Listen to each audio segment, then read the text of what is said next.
ශක්තිමත්ව ගසක් හැදෙන්නට එහි රසවත් ඵල නෙලා ගන්නට ශක්තිමත් මූල පද්ධතියක් අවශ්‍යයි. ඉතින් පෙරදින විශ්වවිද්‍යාලයේ කෘෂිකර්ම පීඨයේ විශ්වවිද්‍යාල සිසුන් විසින් පවත්වාගෙන යනු ලබන දිකියස්හි මේ ශක්තිමත් මූල පද්ධතිය හදන්නට වෙරදරු තවත් එක නායිකාවකගේ හෙළිදරව්වටයි මේ ලැස්තිය.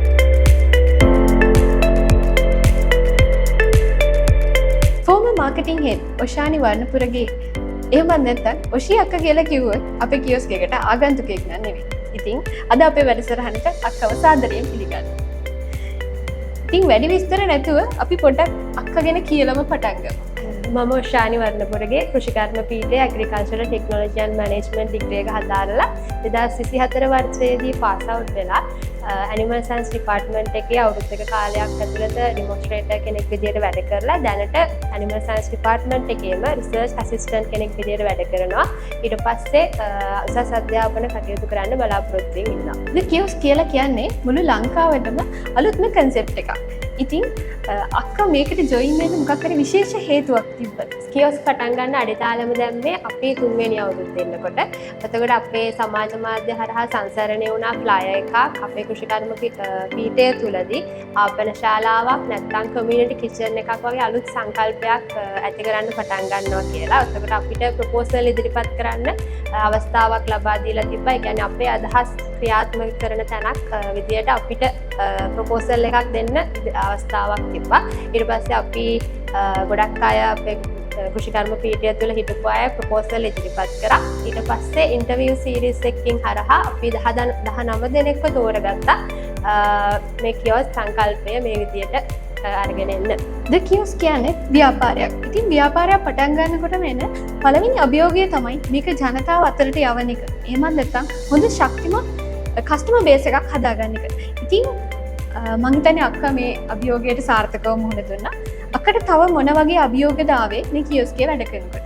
කියොස්ක් පටන් ගන්නකොට අපිට තිබ්බ ලොකුම අභියෝගය තමයි ගොඩක් අය හිතුවා අපි කෘෂිකර්ම පීඨය තුළ මේ නැවතත් ගේන්න යන්නේ තවත් කැන්ටීන් එකක්, තවත් ආපන ශාලාවක් කියලා. ඒතකොට අපිට තිබ්බ ලොකුම අභියෝගය තමයි නෑ අපි එහෙම නෙමෙයි කරන්නේ. අපි ළමයින් වෙනුවෙන් ළමයින්ට දෙයක්, ඒ වගේම අපේ ළමයින් තුළ තියෙන නිර්මාණශීලීත්වය එළියට ගන්න තැනක්, ඒ වගේම ප්‍රායෝගිකව යාලට ජීවිතේට දේවල් ඉගෙන ගන්න පුළුවන් පරිසරයක් තමයි අපි නිර්මාණය කරන්න කියන අදහස මේ විශ්වවිද්‍යාල පද්ධතිය තුළ වගේම අපේ කෘෂිකර්ම පීඨය තුලත් ස්ථාපනය කරන්න තිබ්බ අපිට ලොකු අභියෝගයක්.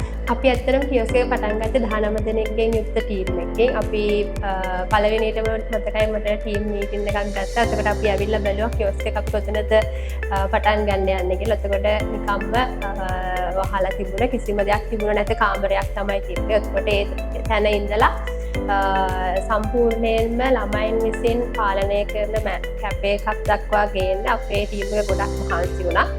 ඒතර මුල කාලේ හැමෝම ෆයිනෑන්ස්, HR, මාකටිං හැම දෙයකම උදව් වුණා. පසු කාලීනව අපි අපේ ටීම් එක බෙදාගත්තා HR, ෆයිනෑන්ස්, මාකටිං විදියට. එතකොට මම හිටියේ මාකටිං ටීම් එකේදී. එතකොට මාකටිං ටීම් එකට ලොකු වගකීමක් තියෙනවා. අපි ස්ථාපනය කරන්න යන බ්‍රෑන්ඩ් නේම් එක සාර්ථකව හරි විදියට කොහොමද විශ්වවිද්‍යාල ප්‍රජාව තුළ වගේම සමාජය තුළ ස්ථාපනය කරන්න. එතකොට අපි ටීම් එකක් විදියට අපේ සමාජ මාධ්‍ය බැලන්ස් කරා. ඒ වගේම PR කැම්පේන්ස්, ඒ වගේම පටන් ගත්තා Beats and Bites කියලා ප්‍රෝග්‍රෑම් එකක්. එතකොට ඒ ප්‍රෝග්‍රෑම් එක හරහා අපි කෘෂිකර්ම පීඨය තුළ ඉන්න ශිෂ්‍යයන්ට වගේම වෙනත් පීඨයන් වල ඉන්න ශිෂ්‍යයන්ටත් කියොස්ක් එකට ඇවිල්ලා එයාලගේ දක්ෂතාවයන් ප්‍රදර්ශනය කරන්න ප්ලැට්ෆෝම් එකක් හදලා දුන්නා. ඉතින් අක්කා කියොස්ක් පටන් ගත්ත කාලේ ඉඳන්ම ලොකු කැපවීමකින් මෙතන වැඩ කරන අපිත් එක්ක. ඉතින් අක්කගේ ජීවිතේට මේ කියොස්ක් එකකින් ලබාගත් අත්දැකීම් කොහොමද වැදගත් වුනේ කියලා දැනගන්න කැමතියි. කියොස්ක් කියලා කියන්නේ ඇත්තටම සම්පූර්ණයෙන්ම ශිෂ්‍යයන්ගෙන්ම මැනේජ් වෙන අවන්හලක්.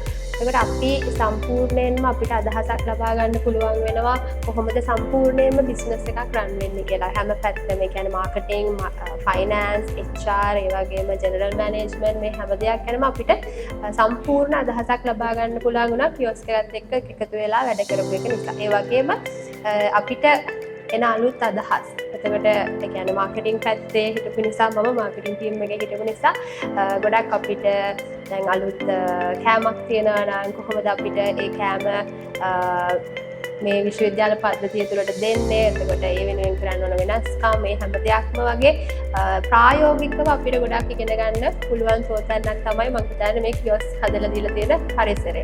එතකොට මම විශ්වවිද්‍යාලයේ 4 වෙනි වසර 3 වෙනි වසර කාලේදී තමයි කියොස් එකත් එක්ක එකතු වුණේ. එතකොට මම මගේ අවසන් වසර පරීක්ෂණය කරන ගමන් තමයි කියොස් එකේ මාකටිං මැනේජර් විදියට වැඩ කරේ. එතකොට ඇත්තටම ඒ වැඩයි ප්ලස් කියොස් එකේ මාකටිං වැඩයි බැලන්ස් කරගෙන මම හිතනවා සාර්ථකව කරගන්න පුළුවන් වුණා කියලා. එතකොට ඒ නිසා මම හිතනවා ඔය කියොස් එකත් එක්ක එකතු වෙලා ඉන්න හිටපු එකෙන් මට මගේ වැඩ කටයුතු බැලන්ස් කරගන්න විදිය, කාලකලමනාකරණය කරගන්න විදිය, ඒ වගේම මගේ නිර්මාණාත්මක චින්තනය වැඩි කරගන්න ඒ වගේ ගොඩක් උදව්වක් මට කියොස් එකෙන් හම්බුණා කියලා. ඊට අමතරව අපිට තිබුණ අභියෝගයක් තමයි ටීම් එකක් විදියට වැඩ කරන එක. ඒ කියන්නේ අපි 19 දෙනාගේ ටීම් එකක් ගත්තත් ඊට පස්සේ ආපු ටීම් එකක් ගත්තත් අපේ කුෂ්කර්ම පීඨිය තුළ හැම බැච් එකෙම ළමයි හිටියා. එතකොට එයාලත් එක්ක කොහොමද එකතු වෙලා මේක එකක් විදියට ඉස්සරහට යන්නේ කියන අභියෝගය තිබ්බා. එතකොට ඒ වගේම හැමෝම කියන්නේ විශ්වවිද්‍යාල ශිෂ්‍යයන් ඉන්නේ. එතකොට එයාලගේ අධ්‍යයන කටයුතු කරන අතරතුරදී කොහොමද කාලය වෙන් කරගන්නේ?